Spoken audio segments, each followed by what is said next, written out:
hanya dengan Rp15.000 per bulan, Anda telah turut berpartisipasi dalam menyebarkan dakwah bersama Tarbiyah Sunnah. Barakallahu fikum.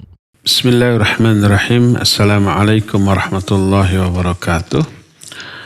Alhamdulillah wassalatu wassalamu ala Rasulillah wa ala alihi wa ashabihi wa mawalah wa man tabi'ahum bi ihsanin ila yaumil qiyamah. Ba'd.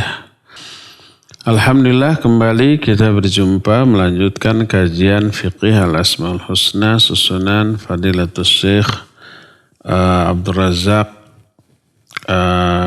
bin Abdul Muhsin al-Abbad hafidhahumallahu ta'ala.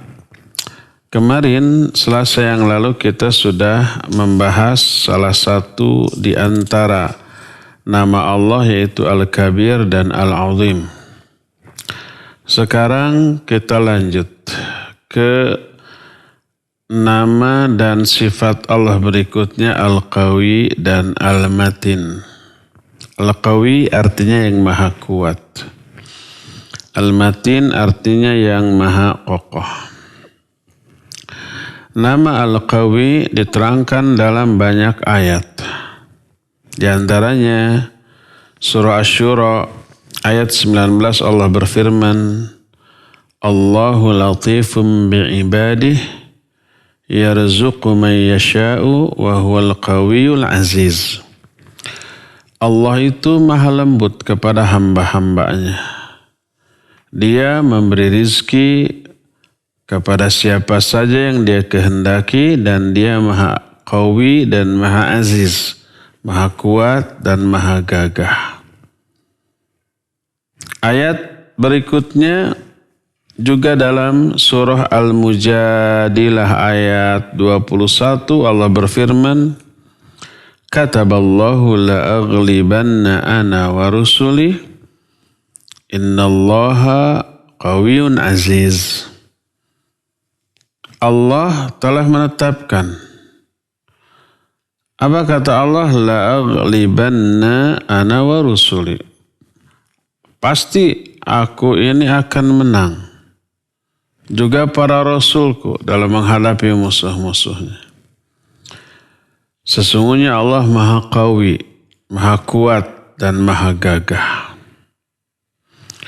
Juga diterangkan dalam Hud ayat 66, Inna rabbaka huwal qawiyul aziz. Sesungguhnya Rabbmu maha qawi dan maha aziz. Dan banyak lagi ayat lain. Itu Al-Qawi. Adapun Al-Matin maknanya yang maha kokoh. Tidak ada ayat yang menjelaskan Allah itu Al-Matin kecuali hanya di satu ayat dan disandingkan dengan sifat Allah yang lain Dzul Quwwah.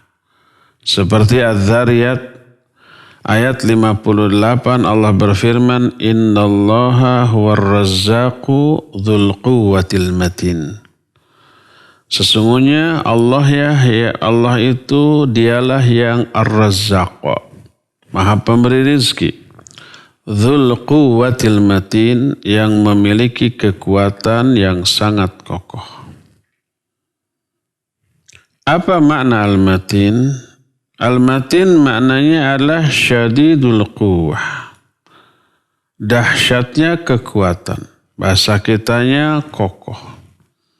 Kokoh itu lebih stronger daripada quwwah. Adapun makna al-quwwah adalah makna al-qawi yang maha kuat artinya alladzi la yu'jizuhu syai'un wa la yughlibuhu ghalib wa la yaruddu qada'ah radun yunafidhu amrahu wa yamdi qada'uh fi khalqihi yu'izzu man yasha' wa yudhillu man yasha' wa yansuru man yasha' wa yakhludu man yasha' fal quwwatu lillahi jami'an. La mansura illa man nasarah wa la aziza illa man a'azzah wa kadzalikal makhdul man khadarahu Allah wad dalil man adarahu Allah. Kata Mu'allif Syekh Abdul Razak menyatakan al-qawi artinya zat yang tidak ada sesuatu pun yang bisa melemahkannya. Tak ada yang bisa mengalahkannya. Tak ada yang bisa menolak ketetapannya. Dia maha pelaksana seluruh perintahnya. Berlaku seluruh ketetapannya terhadap makhluknya. Dia memuliakan siapa saja yang dia kehendaki untuk dimuliakan. Dia juga menghinakan siapa saja yang dia kehendaki untuk dihinakan. Dia menolong siapa saja yang dia kehendaki untuk ditolong. Dan dia merendahkan siapa saja orang yang dia kehendaki untuk direndahkan. Kekuatan itu semuanya milik Allah Subhanahu wa ta'ala. Tidak ada orang yang ditolong, orang yang memperoleh pertolongan, kecuali orang yang memang ditolong oleh Allah. Tidak ada orang yang mulia kecuali karena dia dimuliakan oleh Allah. Tidak ada orang yang hina kecuali memang karena dia dihinakan oleh Allah. Tidak ada orang yang rendah kecuali karena dia itu direndahkan oleh Allah. Tinggi rendahnya seseorang, mulia atau hinanya seorang itu karena Allah yang menghinakan atau yang memuliakan. Yang merendahkan atau yang meninggikan. Itulah mana al-qawi. Yang maha kuat itu adalah yang tidak ada yang bisa melemahkannya, yang mengalahkannya, yang menolak ketetapannya dan seterusnya. Allah berfirman dalam Ali Imran ayat 160, "Iyansurkumullahu fala ghaliba lakum. Wa yakhdhulkum faman dzalladzi yansurukum min ba'dih wa 'alallahi falyatawakkalul mu'minun." Apabila Allah menolong kalian, tak ada seorang pun yang bisa mengalahkan kalian. Tapi apabila Allah membiarkan kalian, membiarkan artinya tidak ditolong. Siapa lagi yang bisa menolong kalian selain Dia? Dan hanya kepada Allah lah hendaknya orang-orang mukmin itu bertawakal. Coba lihat ayat tadi. Jadi kalau seseorang, suatu kaum, suatu pasukan ditolong oleh Allah pasti jaya. Tak ada seorang pun, satu kaum pun, satu pihak pun yang bisa mengalahkannya. Tapi kalau Allah berlepas diri, tidak memberikan pertolongan, membiarkan orang atau kaum itu begitu saja, nggak ada yang bisa menolong selain Dia. Juga diterangkan dalam Al-Baqarah 165, "Walau yaral ladzina zalamu idh yarawna al-'adzab anna al-quwwata lillahi jami'a wa anna Allaha syadidul iqab." Seandainya orang-orang yang zalim itu melihat, ketika mereka melihat azab, bahwa pasti mereka tahu bahwa sungguhnya seluruh kekuatan ini milik Allah. Dan sungguhnya Allah maha dahsyat siksanya. Dan ayat ini menjelaskan tentang hakikat azab yang akan dilihat, dialami, didapatkan oleh orang-orang musyrik pada hari kiamat. Di hari ketika mereka melihat azab Allah dengan mata kepala mereka sendiri. Maka mereka pun saat itu mengetahui dengan pengetahuan yang pasti bahwa seluruh kekuatan ini hanya milik Allah. Akan tetapi mata-mata mereka ketika di dunia telah buta dari melihat bukti-bukti kekuatan Allah. Melihat fakta-fakta dari kekuasaan Allah Subhanahu wa ta'ala. Sehingga apa yang terjadi? Mereka mengambil tandingan bagi Allah. Mereka menyembah berhala. Hati mereka terkait erat terhadap berhala dan sesembahan mereka. Sesembahan yang sama sekali tidak bisa memberi, tidak bisa menolak. Tidak bisa merendahkan, tidak bisa meninggikan. Bahkan tidak bisa memberi madarat atau manfaat dari dirinya, apalagi kepada orang lain. Tidak bisa memberi manfaat kepada orang lain atau menolak madarat dari diri orang lain. Jangankan untuk orang lain, untuk dirinya pun si berhala itu nggak bisa apa-apa. Di antara bukti-bukti kekuatan Allah adalah yang real, yang nyata nih ya. Allah menolong para nabinya, menguatkan para walinya. Dalam kisah-kisah para nabi dalam Al-Quran, banyak sekali bukti-bukti yang sangat baik dan bagus untuk hal itu. Contoh umpamanya tentang Nabi Saleh dalam surah Hud ayat 66. Umumnya para nabi itu kan pengikutnya jumlahnya sedikit dan lemah-lemah. Musuhnya kuat-kuat dan banyak-banyak. Tapi rata-rata para nabi menang. Musuhnya yang dibinasakan. Musuhnya yang hancur. Kenapa? Karena Allah menolong para nabi. Dan ditolongnya para nabi menghadapi kekuatan besar menunjukkan bukti kekuatan Allah. Allah berfirman dalam surah Hud ayat 66, "Falamma jaa amruna najjayna Salihah walladzina amanu ma'ah birahmatin minna wa min khizyi yaumi idzin inna rabbaka huwal qawiyyul aziz." Kata Allah, ketika datang azab dari kami selamatkan Soleh. Soleh ini nama Nabi, Nabi Soleh. Dan orang-orang beriman yang bersamanya karena rahmat kami. Dan diselamatkan dari kehinaan di hari itu. Sesungguhnya Rabbmu adalah yang maha kuat dan maha gagah.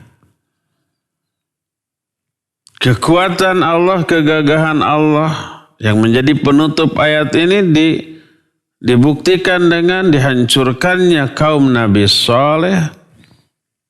Tapi segelintir orang dengan jumlah yang kecil Nabi Saleh dan orang-orang beriman bersamanya selamat. Yang lainnya celaka. Juga diterangkan dalam Al-Hajj ayat 40 Allah menyatakan wala yansurannallahu may yansuruh innallaha laqawiyyun aziz.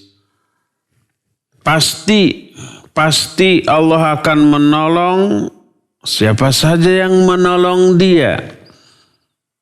Yang menolong Allah, maksud menolong Allah bukan Allah lemah butuh pertolongan, tapi menolong agamanya.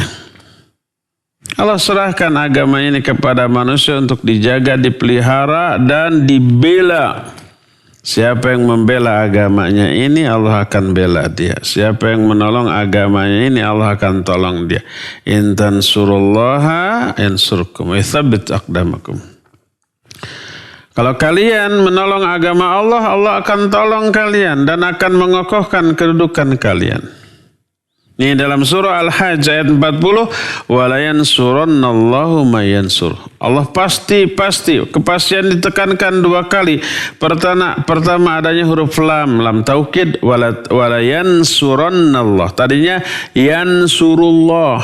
Tadinya yansuru. Masuk lam. La yansurullah. Pasti. Masuk nun taukid thaqilah di akhirnya la yansurannallahu.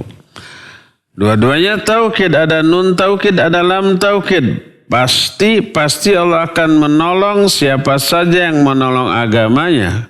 Innallaha laqawiyyun aziz. Karena sungguhnya Allah itu benar-benar maha kuat dan maha gagah. Dalam Al-Mujadilah ayat 21, kataballahu la'aghlibanna ana wa rusuli innallaha qawiyyun aziz.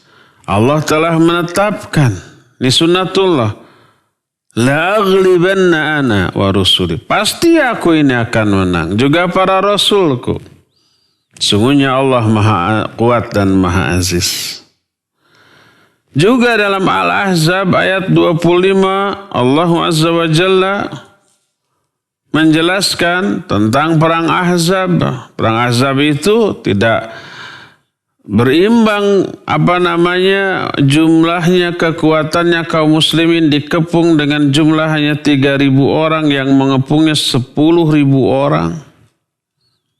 Allah menyatakan wa kafallahul mu'mininal qital.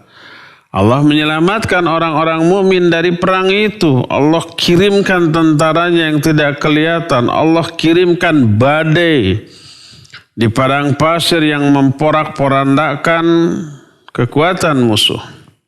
Wa kana Allahu qawiyyan azizza. Dan Allah itu maha qawi dan maha aziz. Kuat dan juga gagah. Nih, bukti pertama kekuatan Allah, Allah tolong para nabinya menghadapi musuh yang jauh lebih kuat, lebih besar, tapi musuhlah yang binasa. Para nabinya justru yang menang dan selamat. Kedua, wa min syawahidi quwwatihi ihlakuhu lidh-dhalimin wa intiqamuhu minal mujrimin wa ihlaluhu bihim anwa'al uqubat. Di antara bukti-bukti kekuatan Allah adalah dibinasakannya orang-orang zalim. Diazabnya orang-orang yang durhaka. Ditimpakannya kepada mereka berbagai macam sanksi dan hukuman. Walaupun mereka itu dahsyat, kekuatannya tidak bisa ditandingi oleh kekuatan manusia biasa di zaman itu.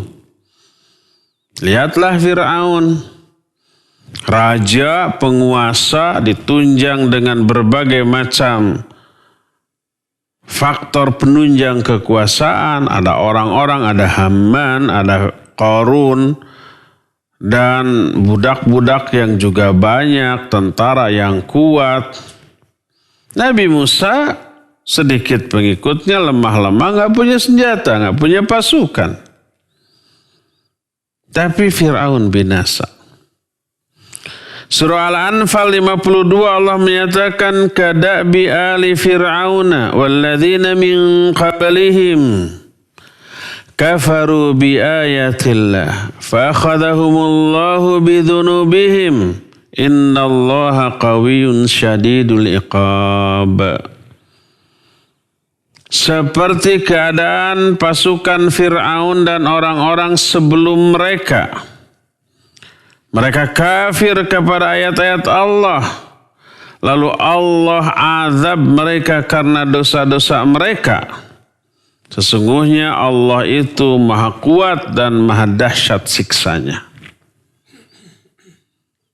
Juga diterangkan dalam surah Ghafir ayat 22 dan 23. Awalam yasiru fil ardi fayanzuru kaifa kana aqibatul ladzina kanu min qablihim kanu hum ashadda minhum quwwatan wa atharan fil ardi fa akhadhahumullahu bidhunubihim wa ma kana lahum minallahi min waq dzalika bi annahum kanat ta'tihim rusuluhum bil bayyinat fakafaru Fakhadahumullahu innahu qawiyyun syadidul iqab.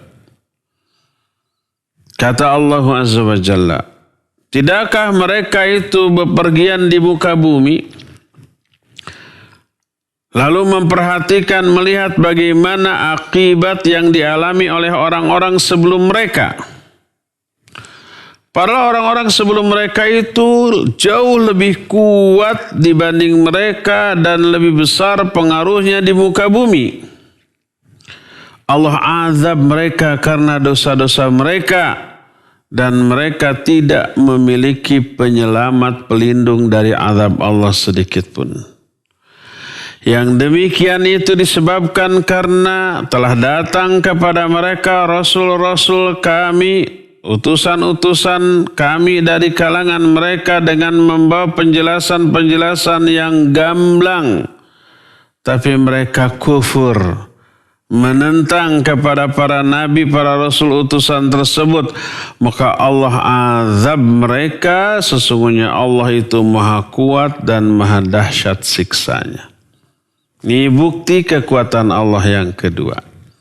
Bukti yang pertama yaitu ditolongnya para nabi, para rasul dan para walinya. Bukti yang kedua dihancurkannya orang-orang yang zalim, yang durhaka, sehebat apapun kekuatan mereka. Di antara bukti kekuatan Allah yang lain adalah qiyamus sama'i wal ardi bi amrihi wa hifdhihi lahuma wa lima fihima bi qudratihi fala yu'jizuhu syai'un. Di antara bukti-bukti kekuatan Allah adalah tegaknya langit dan bumi dengan perintah dan pemeliharaan Allah kepada keduanya. Di dalamnya terkandung bukti kekuasaan Allah. Tak ada yang bisa melemahkan Allah sedikit pun, tak ada yang luput lepas dari pandangan Allah, dari pengaturan Allah. Dalam ayat kursi, kalimat terakhir dari ayat kursi tersebut, Al-Baqarah 255, Allah menyatakan wala ya'uduhu hifdhuhuma wa huwal aliyul azim. Allah itu tidak merasa berat di dalam memelihara keduanya, memelihara langit dan bumi. Langit dan bumi itu dahsyatnya ya menurut kita, kompleks, complicated gitu. Banyak faktor, banyak unsur, banyak hal yang ada di dalamnya yang harus diurus secara rinci, secara detil, jangan sampai ada kesalahan. Allah yang mengatur tanpa merasa berat ataupun lelah. Menciptakannya wa ma massana min lughub. Kami ini tidak dikenai kelelahan sedikit pun dalam menciptakan langit dan bumi. Termasuk wala ya'uduhu hifdhuhuma. Tidak memberatkan Allah sedikit pun dalam memelihara langit dan bumi. Wa huwal aliyul azim. Dan dia maha tinggi dan maha agung. Ini bukti kekuatan Allah. Juga diterangkan dalam Al-Quran surah Fatir ayat 44, Allah berfirman, awalam yasiru fil ardi fayanduru kaifa kana aqibatul ladhina min qablihim wa kanu asyadda minhum quwwah wa ma kana Allahu liyu'jizahu min syai'in fis samawati wala fil ardi innahu kana aliman qadira. Kenapa mereka tidak mengadakan perjalanan di muka bumi lalu melihat bagaimana akibat yang dialami oleh orang-orang sebelum mereka, padahal mereka itu memiliki kekuatan yang lebih dahsyat daripada mereka. Dan tidaklah ada suatu pun yang luput sedikit pun dari pandangan Allah baik di langit ataupun di bumi. Tidak ada yang luput dari pengaturan Allah. Sesungguhnya Allah itu maha mengetahui dan maha kuasa. Ini bukti yang ketiga dari kekuatan Allah. Mengurus langit dan bumi yang maha dahsyat. Mengurus seluruh alam semesta ini. Alam semesta, kerajaan Allah itu berada di tangannya. Tabarakalladzi biyadihil mulk. Maha barakah Allah. Yang berada dalam genggaman tangannya lah seluruh kekerajaan. Wa huwa ala kulli syai'in qadir. Dan dia maha kuasa atas segala sesuatu. Ini yang ketiga. Bukti keempat. Wa min syawahidi quwwatihi anna rizqa biyadihi yu'tihi man yasha'. Di antara bukti-bukti kekuatan Allah adalah rizki itu seluruhnya ada di tangan Allah. Allah berikan kepada siapa saja yang Allah kehendaki. Yang ngatur rizki itu Allah Azza wa Jalla. Tadi sudah disinggung Asy-Syura ayat 19 menyatakan Allahu latifun bi'ibadih yarzuqu man yasha'u wa huwal qawiyul aziz. Allah itu maha latif kepada hamba-hambanya. Dia memberi rizki kepada siapa aja yang dikehendakinya. Dan dia maha kuat dan maha gagah. Juga tadi Az-Zariyat ayat 58. Innallaha huwar-razzaqu dzul quwwatil matin. Sesungguhnya Allah itu Ar-Razzaq, maha pemberi rizki, yang memiliki kekuatan yang sangat kokoh. Dan tidak ada kemampuan seorang hamba, baik di dalam meraih manfaat ataupun menolak madarat, kecuali karena kekuatan yang Allah berikan. Kemampuan dan kekuatan yang Allah berikan menyebabkan makhluk bisa meraih manfaat atau menolak madarat. Itu karena Allah. Dalam Al-Kahfi ayat 39, ketika ada orang yang diberi anugerah kekayaan yang melimpah tapi dia jumawa, congkak. Bukan congklak. Congkak itu apa? Sombongnya. Ditegur tuh oleh kawannya. Walaula idh dakhalta jannataka qulta ma sya Allah la quwwata illa billah. Kenapa ketika kamu masuk ke kebunmu kamu tidak mengatakan Masya Allah la quwwata illa billah. Semua ini terjadi karena kehendak Allah, la quwwata illa billah. Tidak ada kekuatan kecuali dari Allah subhanahu wa ta'ala.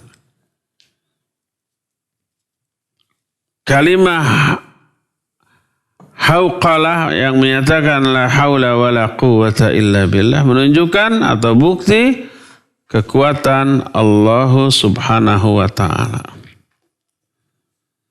Jadi yang mengatur rizki Allah azza wa jalla. Diatur. Gimana Allah? Dan ingat, rizki itu bukan indikator kemuliaan. Rizki itu bukan indikator cinta dan kasih sayang Allah subhanahu wa ta'ala. Tidak. Rizki ini dunia dan isinya, harta ini hina di hadapan Allah. Makanya karena hina, karena bukan indikator kemuliaan, bukan indikator cinta dan kasih sayang Allah, lebih banyak Allah berikan kepada orang kafir, orang durhaka. Rizki itu sebenarnya azab bagi orang yang diberikannya dunia dan akhirat. Loh, bagaimana rizki bisa dianggap azab di dunia? Bukankah menyenangkan? Dia diazab dengan cara liur, pusing memanage harta tersebut. Makin banyak hartanya, makin liur atau tidak. Jangan dikira para konglomerat yang memiliki banyak perusahaan itu tidurnya nyenyak, makannya enak gitu ya. Jangan dikira susah tidur, mereka itu terkena dengan apa yang disebut dengan insomnia. Sulit tidur. Mau tidur mikir perusahaan itu, mikir perusahaan ini, mikir aset ini, aset itu, mikir hutang. Para pengusaha itu orang-orang yang memiliki hutang yang gede. Ini harus dibayar sebelum jatuh tempo biar nggak kena bunga gitu ya. Di sana itu aduh keuntungannya melorot terus karena pandemi ini, harus gimana caranya agar bisa up lagi, naik lagi, bisa bangkit lagi. Mikir kayak gitu teh 1-2 perusahaan liur. Akhirnya susah tidur.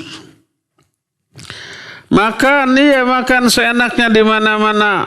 Bisa dia makan apapun, bisa dia beli makanan terenak. Apa yang terjadi? Di dalam tubuhnya bertumpuk banyak penyakit karena makanan. Kolesterol naik, kadar gula naik, asam urat naik. Apalagi yang naik? Kalau sudah begitu nggak bisa makan sembarangan. Makannya apa? Harus sayur-sayuran yang dikukus, tidak boleh pakai garam, tidak boleh pakai perasa, dingin aja tanpa rasa, uang banyak makan kayak gitu, ngapain cobanya? Betul nggak Kang Cepi? Betul. Azab nggak itu? Azab. Itu di dunia, di akhiratnya dihisab. Harta itu yang halalnya dihisab, yang haramnya diazab. Makanya Allah banyak berikannya kepada orang-orang kafir. Lebih banyak mana orang-orang yang kaya kafir ataukah mukmin? Lebih banyak orang kafir. Oleh karena itulah maka Allah beri kepada mereka. Allah atur. Jangan dikira kalau seseorang rizkinya seret itu berarti tanda Allah murka, Allah menghinakannya. Enggak, hina atau mulianya seorang tidak dilihat dari segi harta, ya. Tapi dari segi ketakwaan dan keimanan. Inna akramakum innallahi atqakum. Miskin, tapi iman dan takwa, mulia. Kaya, tapi dia kufur, maksiat, durhaka, akan hina dunia dan akhirat. Allah atur. Itulah yang ketiga apa keempat. Di antara bukti kekuatan Allah Azza wa Jalla. Bukti yang pertama itu ditolongnya para nabi. Bukti yang kedua dibinasakannya orang-orang zalim. Bukti ketiga tegaknya langit dan bumi. Bukti keempat Allah mengatur rezeki. Dari langit Allah. Wa fis samai rizqukum wa ma tu'adun. Di langit ada rezeki kalian dan apa-apa yang dijanjikan kepada kalian. Ketetapan Allah yang mengatur masalah rezeki makhluknya. Kelima, wa min syawahidi quwwatihi annahu la mafarra ila ilaih wa la malja'il abdi wa la manja minhu illa ilaih. Di antara bukti-bukti kekuatan Allah adalah tidak ada tempat berlari kecuali larilah kepada Allah, bergegas mendekat. Tidak ada tempat berlindung bagi seorang hamba dan tidak ada tempat yang bisa menyelamatkan dari azab Allah kecuali kembali kepada Allah. Allah berfirman dalam surah Al-Anfal ayat 59, "Wala yahsabanna alladhina kafaru sabaqu innahum la yu'jizun." Jangan sekali-kali orang-orang kafir itu menyangka bahwa mereka itu bisa mengalahkan kami. Innahum la yu'jizun, sekali-kali mereka itu tidak bisa melemahkan. Tidak bisa melemahkan Allah dan bala tentaranya. Dalam surah Jin ayat 12 berkata para jin, wa anna dhananna allan nu'jizallaha fil ardi wa lan nu'jizahu haraba. Dan sungguhnya kami yakin, dhanna di sini yakin. Sebagaimana illa alal khasyin wa inna lakabiratun illa alal khasyin alladzina yadhunnuna annahum mulaqu rabbihim. Salat itu berat kecuali bagi orang yang khusyuk, yaitu orang-orang yang yadhunnuna. Yadhunnuna di sini bukan menyangka tapi yakin, meyakin mereka akan bertemu dengan Allah. Para jin menyatakan wa anna dhananna allan nu'jizallaha fil ard. Kami yakin bahwa kami ini tidak bisa lepas dari kekuasaan Allah di muka bumi, walan nu'jizahu haraba, dan kami tidak bisa melepaskan diri dengan cara berlari kabur dari kekuasaan Allah, enggak. Juga dalam surah Al-Ahqaf ayat 32 Allah berfirman, wa man la yujib da'iyallahi falaysa bimu'jizin fil ard wa laysa lahu min dunihi awliya ulaika fi dhalalin mubin. Siapa orang yang tidak memenuhi panggilan Allah, didakwahi untuk kembali kepada Allah, ngabalieur. Ngabalieur itu melengos, buang muka, menentang dakwah itu. Dikiranya yang dia tentang teh dai-nya ustadznya. Bukan, yang dia tentang ajaran yang disampaikan oleh dai dan ustadznya. Quran sunnah yang disampaikan oleh ustadz dan dai itu. Dia itu berpalingnya dari Allah, bukan dari pribadi si ustadz. Siapa yang tidak memenuhi panggilan Allah, maka dia sedikit pun tidak bisa lepas di muka bumi ini dari Allah. Dan tidak ada wali atau pelindung bagi dia selain Allah. Merekalah orang-orang yang berada dalam kesesatan yang nyata. Dalam Az-Zariyat ayat 50 Allah menyatakan fafirru ilallah inni lakum minhu nadhirum mubin. Bergegaslah kalian kembali kepada Allah. Lari. Kembali kepada Allah itu bukan ngalenghoy kata orang Sunda ya. Ngalenghoy ini tidak ada terjemahannya. Ngalenghoy itu berjalan tapi apa? Rileks, santai gitu ya. Kayak orang lemes, kayak orang sakit itu ngalenghoy. Kalau kayak orang kecapean. Kalau orang sudah berjalan jauh, kemudian capek, apa yang terjadi? Akhirnya dia jalannya ngalenghoy. Jalannya itu apa? Lemas. Jangan ngalenghoy. Kata Allah, fafirru ilallah. Lari menuju kepada Allah. Bergegas. Inni lakum minhu nadhirum mubin. Sesungguhnya aku bagi kalian hanya sekedar pemberi peringatan tentang hal itu. Jadi tidak ada yang bisa menyelamatkan kita dari azab Allah kecuali dengan kembali kepada Allah.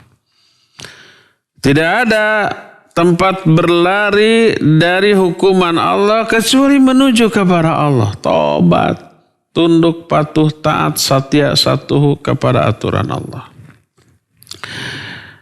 Itu yang keberapa? Kelimanya. Bukti yang kelima. Bukti keenam. Wa min syawahidi quwwatihi annahu al-fa'alu liman yurid. لا يقع شيء في هذا العالم من حركة أو سكوت أو حفظ أو رفع أو حفظ أو رفع أو عز أو ذل أو عطاء أو منع إلا بإذنه يفعل ما يشاء ولا يمانع ولا يغالب بل قهر كل شيء ودان له كل شيء. Di antara bukti-bukti kekuatan Allah adalah Allah itu maha pelaksana terhadap apa saja yang diinginkan. Apa yang Allah inginkan pasti terjadi. Kullu ma syaa kana wa man lam yasha lam yakun. Semua yang Allah kehendaki pasti terjadi. Dan apa yang tidak Allah kehendaki tidak mungkin terjadi. Tidak ada sesuatu pun yang terjadi di alam ini, baik gerakan atau diamnya sesuatu, baik rendah ataupun naik. Lawan dari naik apa? Turun, baik turun ataupun naik. Mulia ataupun hina, memberi ataupun mencegah pemberian. Tidak akan ada kejadian itu kecuali semua itu dengan izin Allah. Karena kehendak Allah. Allah melakukan apa saja yang dia kehendaki. Tidak ada yang bisa menghalangi, tidak ada yang bisa menolaknya. Dia maha kuasa atas segala sesuatu dan segala sesuatu tunduk kepadanya. Allah berfirman dalam Al-Quran dalam surah Fatir ayat 2. Al-A'raf ayat 54. Ala lahul khalqu wal amru. Tabarakallahu rabbul alamin. Ingatlah, ketahuilah, milik Allah lah semua ciptaan dan semua urusan. Makna semua urusan milik Allah, Allah yang ngatur. sesuai dengan kehendak Allah yang tidak akan lepas dari sifat keadilan Allah dan rahman rahimnya Allah kepada hambanya. Maha barakah Allah Rabbul Alamin. Dalam Fatir ayat 2 Allah menyatakan, ma yaftahillahu lin-nasi min rahmatin fala mumsika laha wa ma yumsiku fala mursila lahu min ba'dih wa huwal azizul hakim.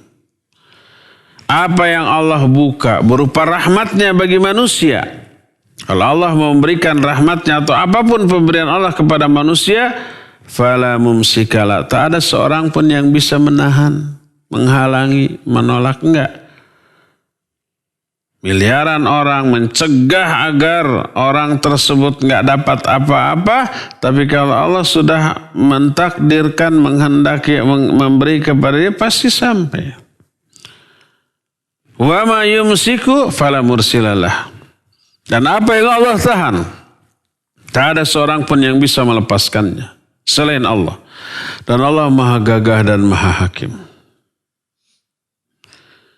Juga Yunus ayat 3 menyatakan yudabbirul amra ma min syafi'in illa min ba'di idnih.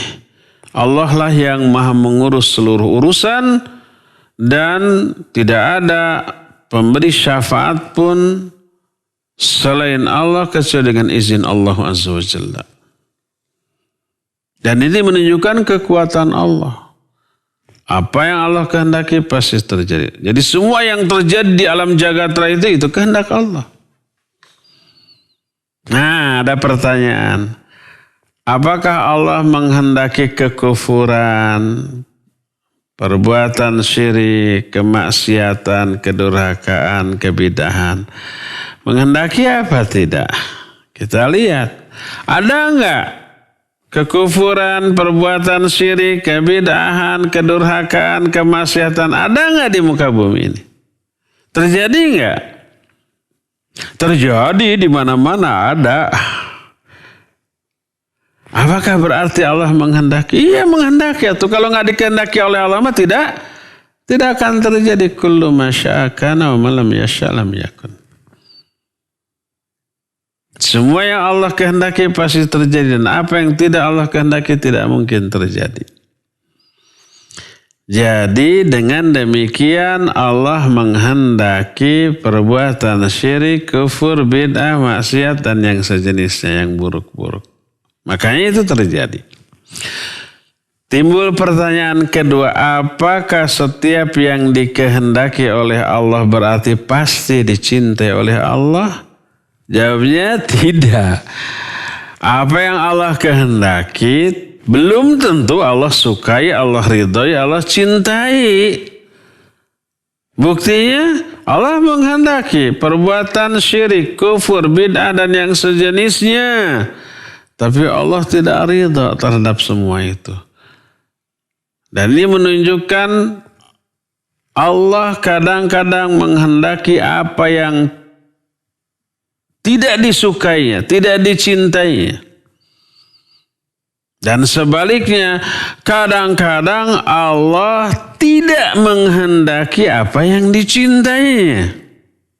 Contohnya apa? Contohnya, Allah cinta enggak, suka enggak kalau seluruh makhluk di alam jagat raya ini iman dan takwa kepada Allah. Semuanya masuk Islam dengan kualitas keislaman yang bagus, baik manusia ataupun jin. Allah suka enggak? Ya pasti sukalah. Kenapa tuh kalau suka mah tidak terjadi? Karena Allah tidak menghendaki. Kalau Allah menghendaki, niscaya semua manusia dan jin Allah beri hidayah sehingga menjadi orang soleh. Allah menyatakan walau syi'na la'ataina kulla nafsin hudaha walakin haqqal qawlu minni la'amla'anna jahannama minal jinnati wan nasi ajmain. Seandainya kami menghendaki, niscaya kami akan berikan setiap orang itu hidayah. Tapi kami tidak menghendaki itu. Makanya tidak terjadi. Yang terjadi kebanyakan manusia malah durhaka, tidak beriman kepada Allah Azza wa Jalla. Jadi ingat, apa yang Allah kehendaki belum tentu Allah cintai. Berdasarkan hal itulah maka terjadi banyak keburukan di muka bumi ini. Sebagai kehendak dari Allah, walaupun Allah tidak mencintainya, tidak menyukainya.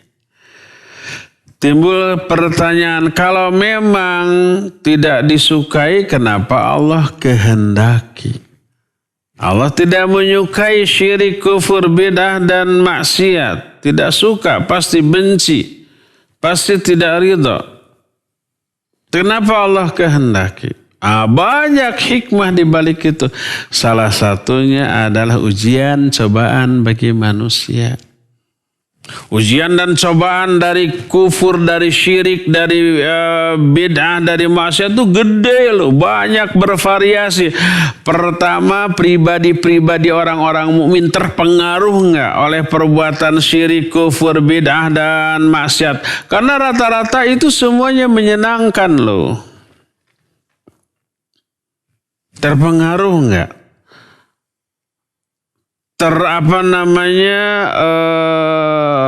Tertarik nggak, teriming-iming nggak? Kalau yang menyenangkan tapi diharamkan oleh Allah tidak terpengaruh, itu tangguh. Karena iman tuh, rewardnya, pahalanya, nilainya di sisi Allah gede. Kalau seseorang mampu bertahan di tengah goncangan, godaan yang dahsyat, tapi mampu bertahan, tangguh itu, ya. Ibarat batu karang di lautan dihantam ombak gelombang, tagen tuh. Bahasa Jermannya habennagen. Artinya diem terus, tidak bergoyang, tidak bergeming. Beda dengan batu kecil di selokan. Tagen di sana karena arusnya kecil, tapi begitu datang air arus yang besar, batu itu ke bawahnya tidak tangguh itu, ya. Pertama sebagai ujian, apakah terpengaruh? Kedua, ujian yang ditimbulkan dari reaksi orang-orang kafir kepada orang mukmin. Ada orang musyrik, ada orang mukmin, ada ahlul bid'ah, ada ahli maksiat. Itu pasti bakal ada rasa sentimen kepada orang yang keyakinan dan pemahamannya berbeda. Orang musyrik pasti benci ke ahli tauhid. Orang kafir pasti benci ke orang mukmin. Ahlul bid'ah pasti benci ke ahlus sunnah. Ahli maksiat pasti nggak suka ke ahli taat. Karena apa? Karena ahli tauhid, orang mukmin, ahlus sunnah, dan orang-orang taat bawel, rewel. Disebutnya tuh sok ikut campur. Ahli tauhid melihat orang melakukan perbuatan syirik pasti akan menasihati, memberikan wejangan, nasihat, peringatan, amar ma'ruf nahi munkar. Tinggalkan perbuatan syirik itu. Orang mukmin begitu kepada orang kafir. Orang ahlus sunnah begitu ke ahli bidah. Ahli taat begitu juga ke ahli maksiat. Maka timbul permusuhan. Walan tarda ankal yahudu walan nasara hatta tattabi'a millatahum. Orang Yahudi dan Nasrani tidak akan ridha kepada kamu sampai kamu mengikuti agama mereka. Berkata Al-Imam Al-Barbahari dalam kitab Syarhus Sunnah, wa min alamati ahli bidah al-waqi'atu ala ahli sunnah. Di antara tanda-tanda ahlul bidah adalah dengki, benci, memusuhi ahlus sunnah. Bagaimana tidak dengki, tidak benci kepada ahlus sunnah bawel, rewel, cerewet. Jangan lakukan perbuatan itu, bid'ah loh.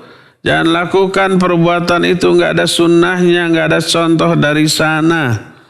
Apakah mereka akan bilang, aduh terima kasih sudah dikasih tahu lalu tobat? Enggak. Kebanyakan apa coba? Marah, tersinggung. Terlebih kebidahan itu menjadi lumbung rizki dia. Kalau itu kebidahan itu diharamkan, itu sekian puluh juta, ratus juta, bahkan miliaran itu nggak bisa dia perolehnya. Peringatan-peringatan yang tidak ada dasarnya dari Nabi SAW itu ladang itu. Ya, ladang apa? Ladang rizki itu. Dan seterusnya, dan seterusnya. Pasti itu.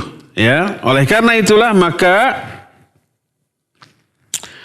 Allah Subhanahu wa ta'ala menyatakan di dalam Al-Quranul Karim bahwa orang-orang yang memperoleh anugerah berupa hidayah dari Allah Subhanahu wa ta'ala yang tidak Allah berikan kepada siapa? Kepada orang-orang yang tidak dikehendakinya akan muncul gap. Jadi Allah menghendaki apa yang tidak disukai. Dan itu disebabkan karena apa? Karena ujian cobaan. Salah satu cobaannya orang kafir memusuhi orang mukmin, orang musyrik memusuhi ahli tauhid, ahli bidah memusuhi ahli sunnah, ahli maksiat memusuhi ahli taat. Itu selalu begitu, sunnatullah sejak zaman dahulu. Itu jadi ujian. Tangguh enggak tuh? Ataukah udahlah menyerah saja daripada dimusuhi oleh banyak orang, ikut-ikutan sajalah. Kan ada yang begitunya. Gak tangguh kalau begitu. Nah, ini ujian, cobaan, ya. Dan banyak lagi hikmah di balik itu. Jangankan Allah atau manusia aja seringkali menghendaki sesuatu yang tidak disukai gitu ya. Contohnya apa? Banyak, ya. Banyak. Para pelajar tuh. Dia harus belajar. Belajar itu tidak disukai. Tapi dia berkehendak. Walaupun ngantuk-ngantuk. Membikin tugas. Ya begadang gitu. Besok ada ujian. Harus menerapkan SKS. Untuk menghadapi ujian. Sistem kebut semalam gitu SKS. Pernah gitu Cepi antum SKS? Besok ujian. Kebut. Suka Ustaz? Sering. Oh selalu. Selalu. Dia melakukan sebuah perbuatan yang sebenarnya tidak dia sukai. Bikin PR sambil menggerutu. Guru teh killer ini. Kan ada istilah dosen killer segala macam karena begitu tuh. Ya. Dokter ketika menghadapi pasien bagaimana caranya agar si pasien sembuh, dengan terpaksa dia melakukan tindakan yang sebenarnya dia tidak suka, digejos, disuntik, itu ya. Dikasih obat yang pahit-pahit, minta uang kayak gitu ya. Kadang-kadang harus diinfus, kadang-kadang diambil darah, kadang-kadang dioperasi, kadang-kadang lebih dari itu diakutansi. Oh diamputasi, dipotong. Diamputasi. Akuntansi naon? Oh hitungan. Dikit atulah ya. Itu manusia, apalagi Allah Azza wa Jalla. Ada hikmah di balik yang Allah tetapkan, walaupun Allah tidak mencintai ketetapan itu, tapi Allah kehendaki. Karena apa? Karena ada banyak hikmah yang terjadi di balik itu. Jadi itulah beberapa bukti di antara kekuasaan dan kekuatan Allah Subhanahu wa taala, dan banyak bukti-bukti lain yang tidak diungkap di sini. Dari keimanan seorang hamba terhadap nama ini, nama Al-Qawi dan Al-Matin, bahwa Allah Maha Kuat dan Maha Kokoh, maka lahir beberapa sikap positif berupa inkisarnya seorang hamba di hadapan Allah Azza wa Jalla. Tunduk, patuh, taat kepada Allah Subhanahu wa taala. Hanya bersandar kepada Allah Subhanahu wa taala. Bertawakal dengan sebaik-baik tawakal. Pasrah sumrah kepada keagungan dan kekuatan Allah Azza wa Jalla. Menyerahkan seluruh urusan kepada Allah Subhanahu wa taala serta Tabarru itu apa ya? Berlepas diri dari kekuatan dan kemampuan kecuali hanya kepada Allah. Tidak minta kekuatan kecuali kepada Allah. Tidak memiliki, tidak mengharapkan kemampuan kecuali hanya kepada Allah. Berdasarkan hal itulah maka kalimat la haula wala quwwata illa billah. Tidak ada daya dan upaya, tidak ada kemampuan dan kekuatan kecuali dari Allah. Kalimat ini begitu tinggi nilainya, begitu besar kadarnya, begitu agung dampaknya. Berkata Rasul sallallahu alaihi wasallam kepada Abu Musa al-Asy'ari radhiyallahu an, "Ya Abdullah bin Qais, qul la haula wa la quwwata illa billah fa innaha min kunuzil jannah." Muttafaqun alaih. Kata Nabi alaihi salatu wasallam, "Wahai Abdullah bin Qais." Ini nama Abu Musa al-Asy'ari. Namanya Abdullah bin Qais. Kunyahnya Abu Musa. Asy'ari adalah kabilahnya. Katakan olehmu la haula wa la quwwata illa billah, sebab kalimat tersebut termasuk di antara perbendaharaan surga. Hadis ini muttafaqun alaih, riwayat Bukhari dan Muslim. Dalam riwayat Ahmad dari Abu Dzar radhiyallahu an, dia berkata, "Amarani khalili bisab'in." Kekasihku yaitu Nabi sallallahu alaihi wasallam telah memerintahkan aku dengan 7 hal. Salah satu di antaranya, wa amaroni an ukthira min qawli la hawla wa la quwwata illa billah fa innahunna min kanzin tahtal arsh. Beliau memerintahkan aku agar aku memperbanyak ucapan la haula wa la quwwata illa billah, karena kalimat tersebut termasuk perbendaharaan di bawah arsy. Ini adalah kalimah Islam dan istislam. Kalimah yang mencerminkan kepasrahan diri.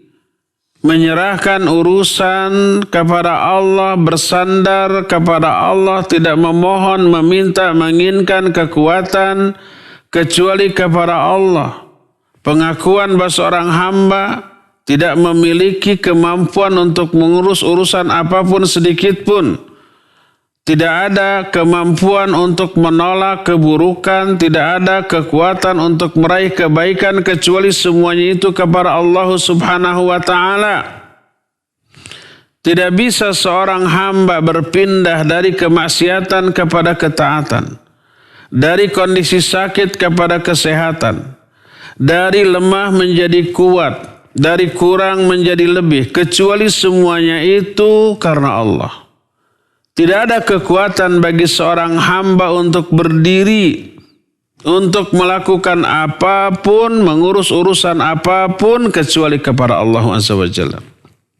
Kecuali semua kekuatan itu bersumber dari Allah Subhanahu wa ta'ala.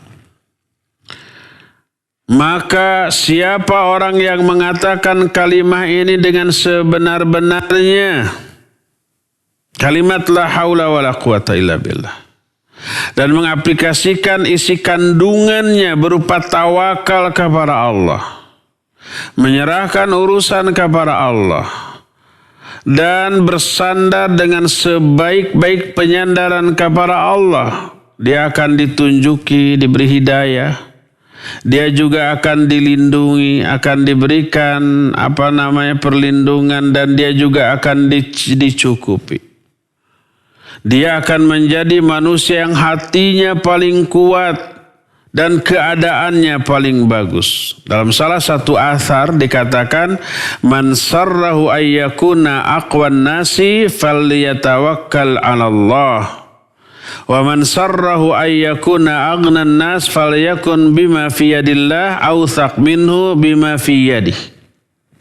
Siapa orang yang ingin menjadi manusia yang paling kuat, maka hendaklah dia bertawakal kepada Allah. Siapa orang yang ingin menjadi orang yang paling kaya, hendaklah dia meyakini bahwa apa yang ada di tangan Allah lebih dia yakini, lebih dia percaya daripada apa yang ada di tangannya.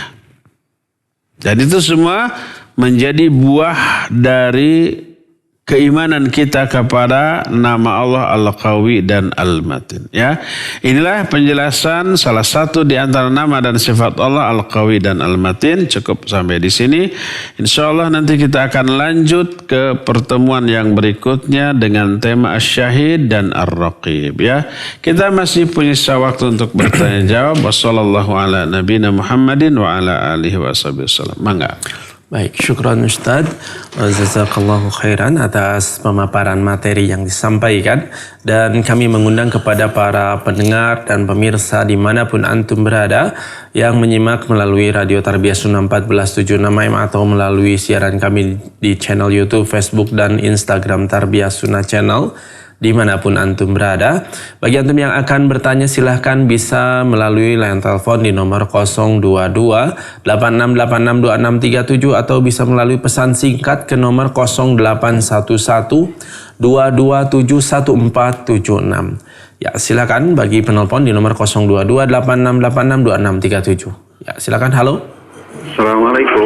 Assalamualaikum warahmatullahi wabarakatuh. Dengan Bapak siapa di mana? Dengan Bapak Amud di Bandung. Ya, Bapak Amud di Bandung, silakan.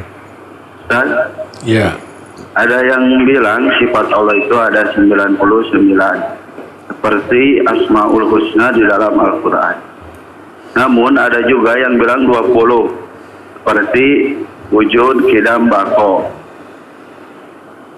Bagaimana cara mengkompromikan dua pendapat ini? Barakallahu fikum. Assalamualaikum warahmatullahi wabarakatuh. Waalaikumsalam. Waalaikumsalam warahmatullahi wabarakatuh. Wa fika barakallah. Ya, taib. Benarkah nama Allah itu ada 99? Sudah kita jelaskan nama Allah itu tak terbatas. Banyak. Saking banyaknya tak ada seorang pun yang tahu. Didasarkan kepada hadis sahih riwayat Imam Muslim, siapa orang yang ditimpa kesedihan atau keresahan lalu dia berdoa dengan doa Allahumma inni as'aluka bi ismin alladhi sammaita bihi nafsaka au anzaltahu fi kitabik au 'allamtahu ahadan min khalqik au ista'sarta bihi fi ilmil ghaibi indak. Ya Allah, sungguhnya aku memohon kepadamu dengan menyebut nama-nama yang engkau telah menamakan dirimu dengan nama itu, atau nama-nama yang engkau turunkan di dalam kitabmu, atau dengan nama yang engkau ajarkan kepada salah seorang di antara makhlukmu, atau dengan nama-nama yang hanya engkau saja yang tahu dalam ilmu gaib yang ada di sisimu.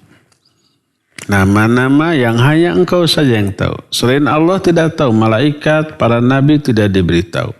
Yang ada dalam ilmu gaib yang ada di sisimu. Dari sinilah kita mengetahui bahwa nama Allah itu tak terbatas. Hanya Allah yang tahu. Dan itulah pendapat yang benar. Adapun yang menyatakan bahwa nama Allah hanya 99 itu karena kesalahpahaman dalam memahami hadis yang sahih. Rasul SAW menyatakan inna lillahi tis'atan wa tis'ina isman faman ahsoha dakhalal jannah. Hadis ini sering kali disalah artikan, sungguhnya Allah memiliki 99 nama. Siapa orang yang menghafal 99 nama ini, dia akan masuk surga. Akhirnya berlomba-lomba menghafalkan Asmaul Husna. Walaupun gak paham isinya dan amalnya bertolak belakang dengan isi kandungan Asmaul Husna ini. Ini sebuah kekeliruan. Karena kalau umpamanya sesungguhnya nama Allah ada 99, lafadznya adalah inna asma Allahi tis'un wa tis'una isman. Pasti begitu. Tapi hadis ini tidak. Inna lillahi tis'atan wa tis'ina isman. Maknanya apa? Sesungguhnya di antara nama-nama Allah ada 99 nama. Siapa yang mengihsa? Mengihsa itu maknanya memahami maknanya, meyakini isinya dan mengaplikasikan kandungannya, maka dia akan masuk surga. Walaupun tidak hafal. Menghafalkannya bagus. Tapi yang lebih penting memahami maknanya, meyakini isinya dan mengaplikasikan kandungannya. Itu ihsa dan dijelaskan oleh para ulama demikian. Sama dengan seperti ini, saya memiliki uang 1 juta yang akan saya berikan kepada orang yang hafal juz amma. Apakah artinya uang saya hanya 1 juta? Tidak, uang saya banyak, lebih dari 1 juta. Hanya di antara sekian banyak uang saya sisihkan 1 juta untuk diberikan kepada siapa aja yang hafal juz amma. Seperti itu. Sehingga hadis ini terkompromikan dengan hadis tadi. Ya, oleh karena itulah maka yang dimaksud dengan Allah memiliki 99 nama yang siapa yang mengihsa akan masuk surga. Maknanya nama Allah banyak, tapi di antara sekian banyak nama-nama Allah ada 99. Di antara 99 siapa yang mengihsa? Mengihsa itu memahami, ya, meyakini dan mengaplikasikannya dalam kehidupan sehari-hari, maka dia akan masuk surga. Itu. Oleh karena itu keliru orang yang menyatakan Asmaul Husna hanya 99. Ada lagi yang menyatakan 20. 20 bukan Asmaul Husna, tapi sifat-sifat Allah. Dan itu pemahaman Asy'ariyah. Abul Hasan Ali al-Asy'ari rahimahullahu ta'ala dulunya Mu'tazilah. Di bawah bimbingan ayah tirinya namanya Ali al-Jubai. Mu'tazilah berkeyakinan Allah tidak memiliki sifat. Kecuali satu, yaitu Esa. Selain itu tidak. Sampai usia 40 tahun Abul Hasan al-Asy'ari ini berkeyakinan Mu'tazilah mengingkari sifat Allah. Tapi dari segi fiqih beliau bermadhab Syafi'i. Akhirnya kitab-kitab Syafi'iyah dikaji, digali. Ada penjelasan tentang asma dan sifat Allah. Akhirnya mikir, nggak mungkin Allah nggak punya sifat. Akhirnya ditetapkanlah dengan akalnya. Allah memiliki 6 sifat. Ditambah lagi mikir lagi 7. Tambah lagi 9. Tambah lagi 11. Tambah lagi 13. Lahirlah wujud qidam baqa mukhalafatul hawadithi qiyamuhu binafsihi wahdaniyah qudrah iradah dan seterusnya ada 13. Di antara murid-muridnya ada namanya Al-Maturidi. Dia pindah setelah berguru kepada gurunya, kemudian mengajarkan di tempat lain, mikir lagi, ditambah ada 20. Lahirlah 20 sifat. 13 Asy'ariyah dan 20 Maturidiyah. Itu semua ditetapkan dengan akal. Tapi kemudian Imam Abul Hasan Ali Asy'ari mikir lagi. Gak mungkin hanya 20. Akhirnya terus berpikir. Akhirnya beliau menyatakan rujuk kepada akidah as-salafus saleh tentang masalah ini. Dan rujuknya itu beliau kemukakan dalam sebuah kitab Maqalatul Islamiyin yang beliau karang. Di sana beliau kemudian menyatakan rujuk kepada ulama-ulama as-salafus saleh. Jadi beliau mengalami 3 fase pemikiran. Pertama menjadi seorang Mu'tazili karena pengaruh dari ayah tiri sekaligus gurunya Ali al-Jubai. Yang kedua melahirkan pemikiran yang kemudian menghasilkan sifat 13 yang kemudian dikembangkan oleh gurunya Imam Al-Maturidi menjadi 20 dengan berdasarkan akal yang kemudian ditunjang oleh ayat-ayat dan hadis yang menerangkan itu. Akhirnya rujuk kepada akidah as-salafus saleh. Cuma rujuknya ini yang tidak terekspos ke tengah umat, ya. Nah, benarkah yang 20 ataupun yang 13? Coba lihat aja. Ada nggak dalam sifat 13 dan 20 al-asmaul husna? Ar-Rahman, Ar-Rahim, Al-Malikul Quddusus Salamul Mu'minul Muhaiminul Azizul Jabbarul Mutakabbir. Itu ada enggak? Tidak ada. Dikemanakan? Ar-Rahman Ar-Rahim sifat Allah atau bukan? Ya pastilah sifat Allah. Al-Fatihah ya dan seterusnya. Enggak ada dalam sifat 13 dan 20. Dikemanakan? Asmaul Husna banyak. Minimalnya yang banyak difahami oleh orang itu 99. Dan dalam setiap nama terkandung sifat Allah subhanahu wa ta'ala. 99 umpamanya. Ini cuma 20, cuma 30. Sisanya dikemanakan? Ditimbang dengan ayat Al-Quran dan hadis yang sahih, ini sudah menunjukkan kekeliruan. Oleh karena itulah, yang benar adalah sifat-sifat Allah, nama-nama Allah tidak terbatas. Lebih dari 99 berdasarkan hadis sahih riwayat Imam Muslim awista'sarta bihi fi ilmil ghaibi indaka, nama-nama yang hanya engkau saja yang tahu dalam ilmu ghaib yang ada di sisimu. Ya, wallahu a'lam. Silakan. Baik, kita beralih ke penelpon selanjutnya melalui line telepon di nomor 0228686267. Ya, silakan. Halo, Assalamualaikum. Waalaikumsalam warahmatullahi wabarakatuh. Ini Ustadz mau tanya. Dengan Bapak siapa di mana? Mohon maaf. Dengan Bapak Sudirman di Palembang, Ustadz. Ya, Bapak Sudirman di Palembang. Silakan, Bapak. Iya. Ini Ustadz, ada yang berpendapat, Ustadz, kita beribadah itu harus mengenal Tuhannya. Katanya kita harus tahu kebesarannya atau gimana itu. Tolong penjelasnya, Ustadz, mengenai kita beribadah harus mengenal Tuhannya itu, Ustadz. Iya. Sudah, Pak?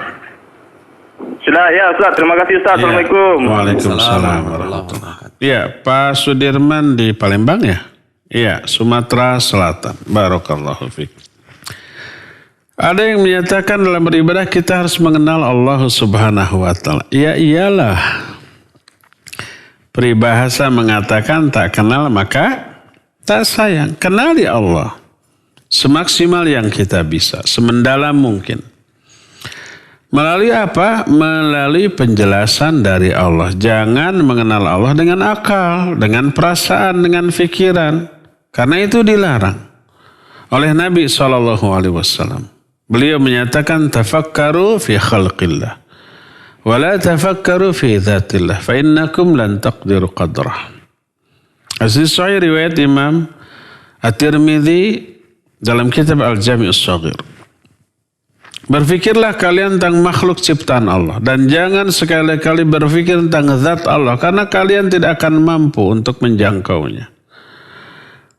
Jadi jangan memahami Allah dengan akal, dengan fikiran. Karena Allah itu laisa kamitslihi syai'un. Tidak ada sesuatu pun yang menyerupainya. Tidak bisa dipermisalkan, tidak bisa diperbandingkan. Tak ada sesuatu pun yang menyerupai Allah dari kalangan makhluknya. Makhluk dengan makhluk aja sudah tidak sama, sudah berbeda antara manusia dengan jin, dengan malaikat, dengan binatang. Binatang dengan binatang juga sudah, binatang entah berapa juta jenis mungkinnya. Manusia dengan manusia mah ya mirip-mirip lah. Bentuknya mirip, paling beda warna, beda tinggi besar, beda. Tapi bentuk posturnya rata-rata sama. Kalau manusia. Tapi kalau binatang sudah berbeda-beda. Apalagi dengan Allah sebagai Khaliq. Laisa kamitslihi syai'un. Allah itu tidak ada sesuatu yang menyerupai. Makanya tak bisa diperbandingkan, tak bisa dideskripsikan dengan akal dan pikiran. Lalu bagaimana kita mengenal Allah? Mengenal Allah melalui informasi dari Allah tentang diri Allah. Berkata Abu Bakar As-Siddiq radhiyallahu an, "Araftu Rabbi bi Rabbi, falaula Rabbi ma araftu Rabbi." Aku mengenal Allah melalui informasi dari Allah tentang diri Allah. Seandainya Allah tidak mengenalkan dirinya kepadaku, niscaya aku tidak akan pernah mengenalnya. Nah, alhamdulillah Allah telah mengenalkan dirinya kepada kita melalui Al-Quran, melalui wahyunya.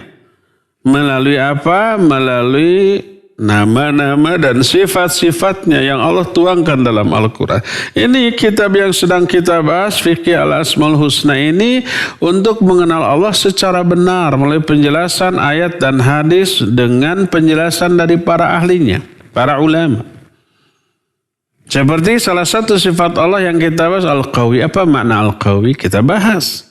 Apa mana As-Sami Al-Basir? Apa nama makna dari Allah yang Maha Latif, Allah yang Alim, yang Khabir, yang Al-Kabir, yang Al-Azim, sudah pernah kita bahas.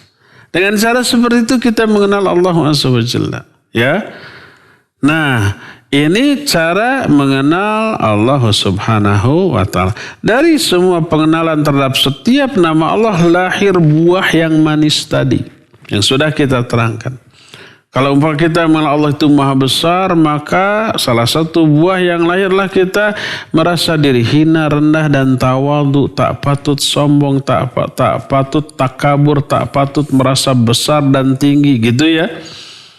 Akan rendah hati di dalam berperilaku dalam kehidupan.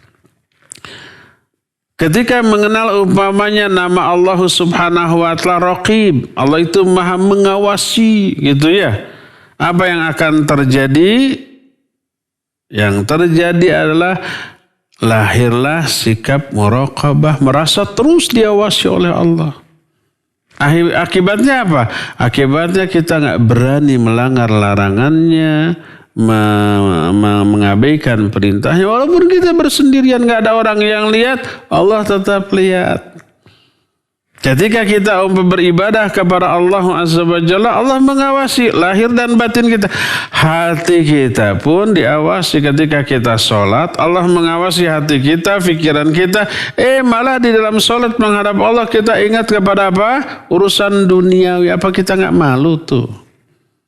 Akhirnya menyadari Allah tahu hati kita, kita fokus ketika ibadah kepada Allah. Begitulah cara kita mengenal Allah, kenali Allah melalui asma dan sifatnya dengan penjelasan para ulama Ahlus Sunnah tentang masalah ini. Ya, Wallahu a'lam. Baik, syukran Ustadz atas jawabannya. Kita beralih ke penanya melalui pesan singkat dulu Ustadz. Assalamualaikum, Ana Muhammad di Zamrud. Mau tanya, bila Allah Maha Kuat, dulu istri Ana kerja di pabrik cat rambut bagian keuangan.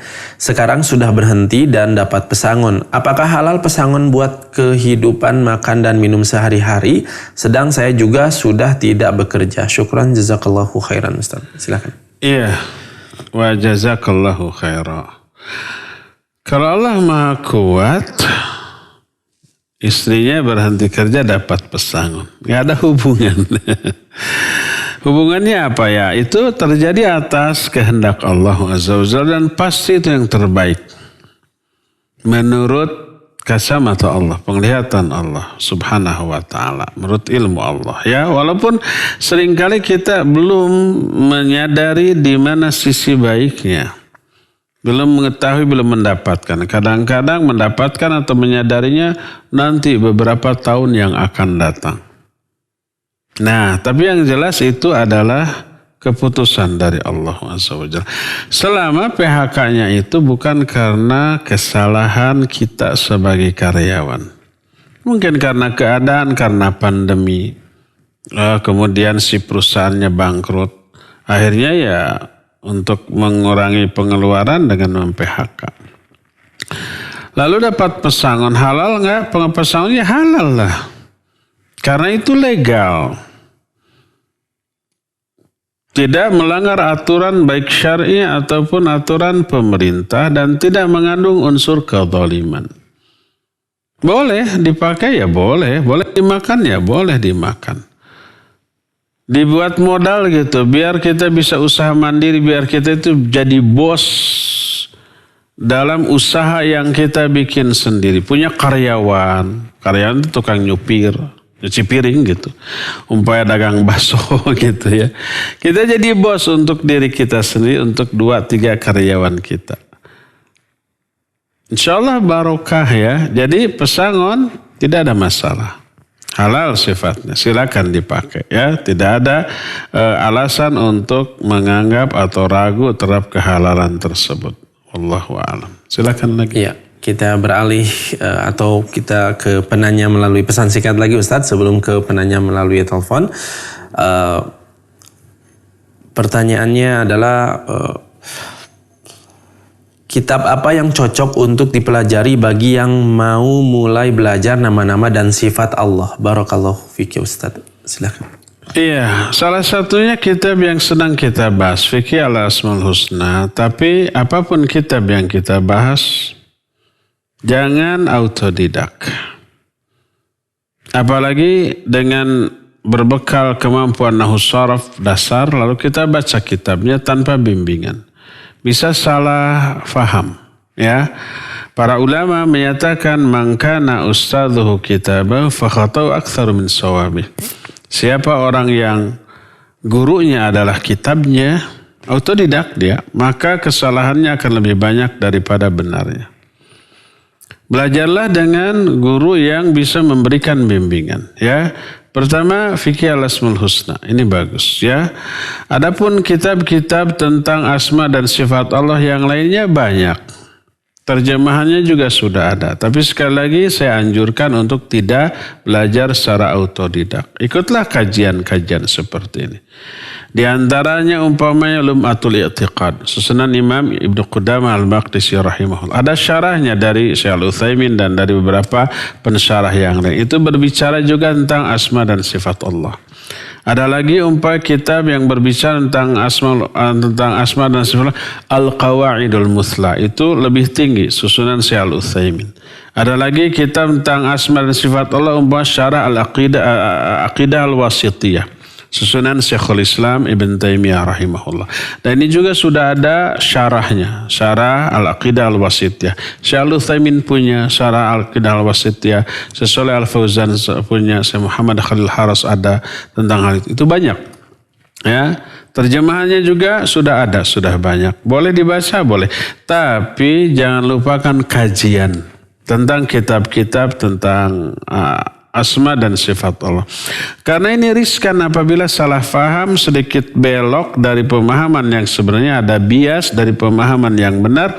Nanti ada kekeliruan keyakinan tentang asma dan sifat Allah. Penyimpangan tentang tauhid, tentang asma dan sifat Allah jauh lebih fatal daripada kekeliruan dalam masalah fiqih, dalam masalah akhlak. Karena apa? Karena ini menyangkut tentang Allah Subhanahu wa taala, ya. Wallahu a'lam. Silakan. Baik, syukran.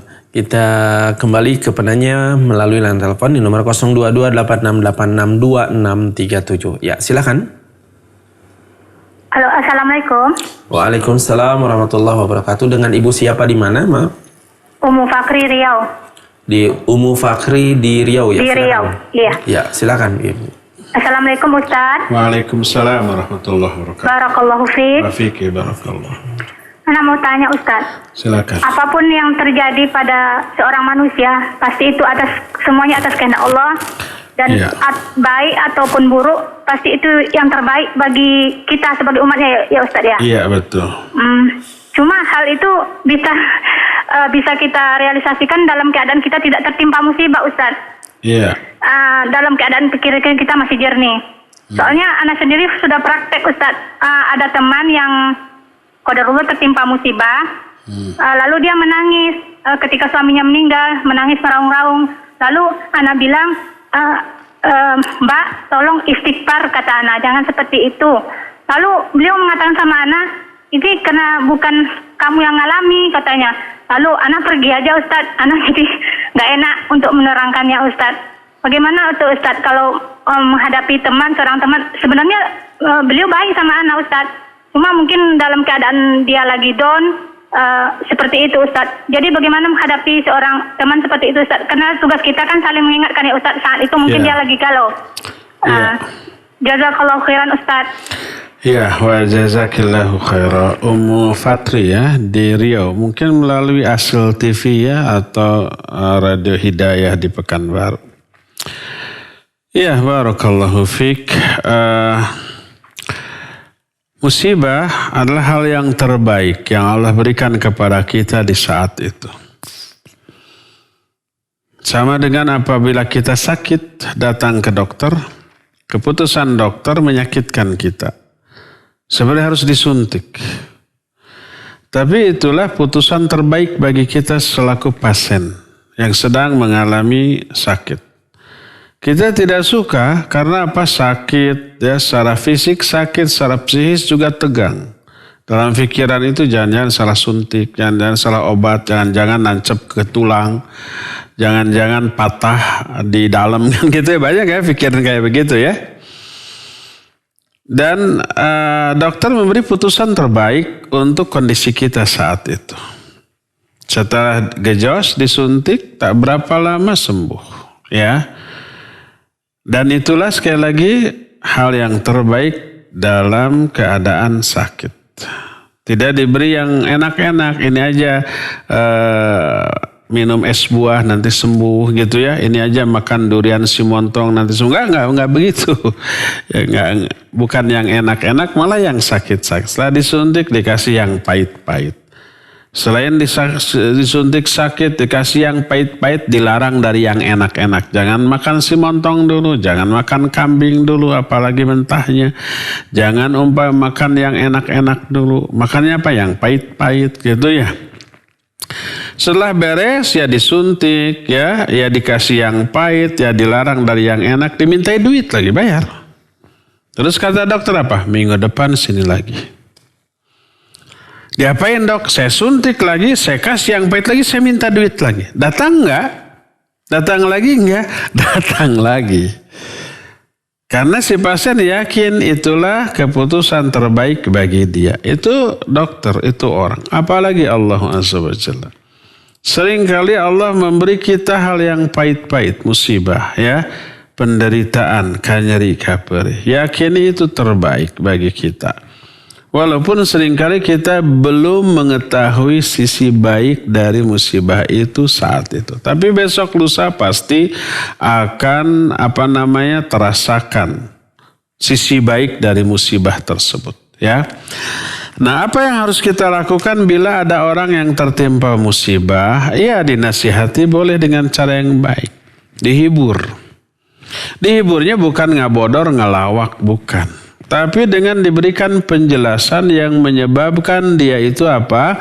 Dia itu hilang kesedihan, minimal berkurang. Sering saya sebut satu riwayat. Nabi SAW sedang berkumpul sama sahabat-sahabatnya. Tiba-tiba salah seorang sahabat dari balik punggungnya ada anaknya. Ya, nongol, kemudian diambil, kemudian disium, kemudian diletakkan di atas pangkuannya, ditatap dan diusap kayak yang sayang. Bukan kayak yang sayang. Kata Nabi SAW, hal tuhibbu, apa kamu mencintainya? Sahabat ini menjawab, ya Rasulullah, ahabbakallah kama uhibbuh. Wahai Rasulullah, semoga Allah mencintai engkau sebagaimana aku mencintai anakku ini. Alias sangat sayang, sangat cinta. Esoknya berkumpul lagi, sahabat ini tidak ada. Ditanya, mana sahabat yang kemarin bawa anak? Kata para sahabatnya, anak yang kau lihat kemarin meninggal dan ayahnya sekarang sedang sedih. Langsung Nabi SAW bangkit. Langsung takziah ya, didapatinya sahabat itu sedang menangis sedih gitu karena tinggalkan oleh anak yang lagi lucu-lucunya, kata orang Sunda mas, sedang jadi kembang buruan. Alias apa? Kembang itu bunga, buruan itu halaman. Kembang yang ada di halaman, penghibur gitu ya. Apa yang dilakukan oleh Nabi SAW? Memberi hiburan yang menyebabkan seketika itu juga kesedihannya hilang. Bukan ngabodor, bukan melawak, bukan melucu. Tapi Nabi SAW menyatakan, ayyuhuma ahabbu ilaika. Mana sih yang lebih kamu sukai? Anak itu berusia panjang sehingga kamu bisa bercengkrama dengan dia seumur hidupmu, atau anak itu pergi mendahuluimu dan menunggumu di pintu surga untuk menuntunmu masuk ke dalam surga? Mana yang lebih kamu sukai? Dia mikir, kalau anak itu hidupnya panjang, usianya lama gitu ya, pertama kan tumbuh, semakin besar itu berubah keadaan dan karakter. Lucu itu lagi kecil, kalau sudah gede dikit bandel gitu ya. nakal, nyebelin, ngejengkelin gitu. Lucu itu ketika kecil masih di rumah nggak main, setelah main panas-panasan jadi hitam, yang katanya putih jadi hitam, yang katanya bersih jadi kulehe. Kulehe itu dekil and dekucel. Jadi nyebelin. Tapi kalau lagi kecil meninggal terus dia menunggu di pintu surga untuk menuntun orang tuanya masuk surga, itu menyenangkan. Akhirnya dia menyatakan, ya Rasulullah, kalau anakku pergi mendahuluki menungguku di pintu surga untuk menuntunku masuk ke dalam surga, lebih aku sukai daripada dia panjang usianya. Kata Nabi SAW, begitulah anakmu sekarang. Dia sedang menunggumu di pintu surga dan menuntunmu kelak masuk ke dalam surga. Mendengar penjelasan itu, para sahabat yang lain menyatakan, ya Rasulullah, ahadha khasun lahu aw likullina? Apakah ini khusus untuk dia atau berlaku bagi kita semua? Nabi menjawab, bal likullikum, bahkan ini berlaku untuk kalian semua. Ini menghibur apa tidak? Iya, menghibur. Kebayang anaknya yang meninggal itu tidak menderita. Dia menunggunya di pintu surga. Dalam riwayat lain sedang diasuh oleh Nabiullah Ibrahim alaihissalam beserta anak-anak kaum muslimin yang lain. Dan kelak menunggu orang tuanya di pintu surga dan menuntun orang tuanya masuk ke surga. Senang gak? Senang. Akhirnya seketika itu kesedihannya hilang. Minimal berkurang. Begitu caranya ya. Oleh karena itu pas ketika musibah ingat kepada ini, maka penderitaan berkurang bahkan hilang. Maka lahirlah kesabaran. Kesabaran itu wajib dilakukan ketika pertama kali memperoleh musibah. Suatu saat Nabi SAW berjalan dengan para sahabat melewati suatu kuburan. Di kuburan itu ada seorang perempuan sedang menangis. Orang, bukan kuntilanak. Lalu ditanya kenapa? Oh, anaknya itu kuburan anaknya yang baru meninggal. Dinasihati oleh Nabi SAW. Ittaqillah wasbiri, bertakwa engkau kepada Allah dan bersabarlah. Wanita ini tidak menoleh, tidak melihat, hanya langsung menghardik dan menyatakan, kamu tidak merasakan apa atau kesedihan yang sedang aku alami. Lalu Nabi SAW pergi. Jadi orang itu mengatakan seperti yang dikatakan oleh teman penanya tadi. Kamu tidak merasakan apa yang saya alami. Kan gitu ya? Setelah Nabi pergi, orang-orang para sahabat memberitahu wanita itu, yang tadi ngomong ke kamu itu Rasulullah SAW. Kaget dia. Ibarat disambar halilintar di siang bolong. Sambar apa? Sambar geledek, sambar halilintar, sambar petir. Yang menyambar itu geledek apa halilintar? Apa petir? Petir. Kalau geledek mah enggak. Suaranya gulduk-gulduk. Disambar petir. Langsung dia bangkit, langsung dia menyusul kepada Nabi SAW. Lalu menyatakan, tadi saya tidak mengenal engkau ya Rasulullah. Apa kata Nabi SAW? Innamas sabru inda sadmatil ula. Kesabaran itu harus dilakukan ketika pertama kali memperoleh musibah. Awal memperoleh musibah langsung sabar. Oh, ini ketetapan Allah. Ini pasti terbaik untuk kita. Adapun kalau pertama kali memperoleh musibah, dia merintih-rintih, meraung-raung, meratap-ratap. Setelah capek gitu seminggu kemudian baru sabar. Itu bukan sabar, itu mah capek aja. Ini sabar itu harus apa? Pertama kali memperoleh musibah ya. Demikian, wallahu a'lam bishawab. Cukup ya, waktunya sudah habis. Insyaallah kita akan lanjut di hari Selasa yang akan datang. Subhanakallahum bihamdik, asyhadu an la ilaha illa anta, astaghfiruka wa atubu ilaik. Walhamdulillahirabbil alamin. Wassalamualaikum warahmatullahi wabarakatuh.